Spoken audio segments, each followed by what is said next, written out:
এই যে যদি স্বৈরাচারী ব্যবস্থা উচ্ছেদ করতে হয়, যদি বৈষম্য মুক্ত বাংলাদেশ করতে হয়, তাহলে অর্থনৈতিক একটা দুর্বৃত্তায়ন দূর করতে হবে। কই 45 দিন তো হয়ে গেল, সিন্ডিকেট তো ভাঙলেন না। আমাদের বন্ধুরা ফেসবুকে লিখেছে, কথা ছিল সিন্ডিকেট ভাঙার, ওনারা মাজার ভাঙেন আর মসজিদে তাফালিং করেন, হিন্দুদের মন্দির তো আছে, তাইলে এইটা তো আসল কাজ হইল না। অতএব অর্থনৈতিক দুর্বৃত্তায়ন ভাঙতে গেলে বাংলাদেশে দীর্ঘদিন ধরে মুক্ত বাজারের নামে যে লুটপাটের ধারা চলছে, এইটাকে উচ্ছেদ করতে হবে। হাত দেন সেখানে, আমরা আপনাদের সাথে আছি। বৈষম্য মুক্ত বাংলাদেশ আপনি করতে পারবেন না, কিন্তু সূচনার কাজটি করেন, গণতান্ত্রিক সংস্কার করেন, আমরা আপনাদের সাথে আছি। কিন্তু যদি দেখি এই এক ফ্যাসিবাদের পরিবর্তে আর এক ফ্যাসিবাদ না, আর বৈষম্য মুক্ত আড়ালে মুক্তিযুদ্ধকে বিতর্কিত করা হচ্ছে, সাবধান করে দেই। আমরা দেখেছি বিগত সময় স্বৈরাচারী সরকার ক্ষমতায় থাকার জন্য মুক্তিযুদ্ধকে ব্যবহার করা হয়েছে, বঙ্গবন্ধুকে ব্যবহার করা হয়েছে।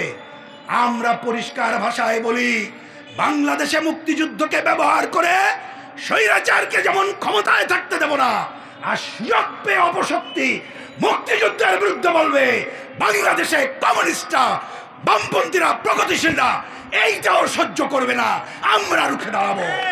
পরিষ্কার কথা, বাংলাদেশের মানুষের দিকে তাকান। একটু টোকা দিয়েছিলেন জাতীয় সঙ্গীত নিয়ে, দেখছেন না মানুষ রুখে দাঁড়িয়েছিল? ওই রকম রুখে দাঁড়াবে। দেখছেন না সংবিধান সংস্কার নিয়ে কথা বলেছেন?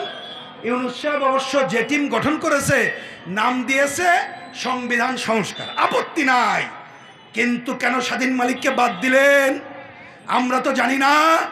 উনি তো একজন সংবিধান বিশেষজ্ঞ, উনি মুক্তিযুদ্ধের পক্ষের মানুষ, কেন আরেকজনকে নিয়ে আইলেন? উনি নাকি আমেরিকান নাগরিক, ওনার সাথে সংবিধানের সম্পর্ক কি জানি না। উনি হ্যাঁ অনেক ভালো কথা বলেন, সেটা অন্য আলোচনা, কিন্তু সংবিধান নিয়ে ওনার যে অ্যাটিটিউড এর আগে পত্রিকায় বেরিয়েছে, বামপন্থীরা তার সাথে একমত না। আমরা কমিউনিস্ট অনেকদিন ধরে বলছি ৭২-এর সংবিধানের অসম্পূর্ণতা আছে, অসম্পূর্ণতা দূর করে 4 মূলনীতি সুপ্রতিষ্ঠিত করে এই সংবিধানের পূর্ণতা আনতে হবে।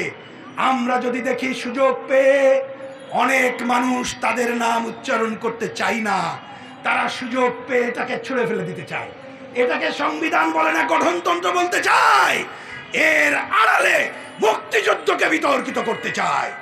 এই সুযোগ আমরা দেব না।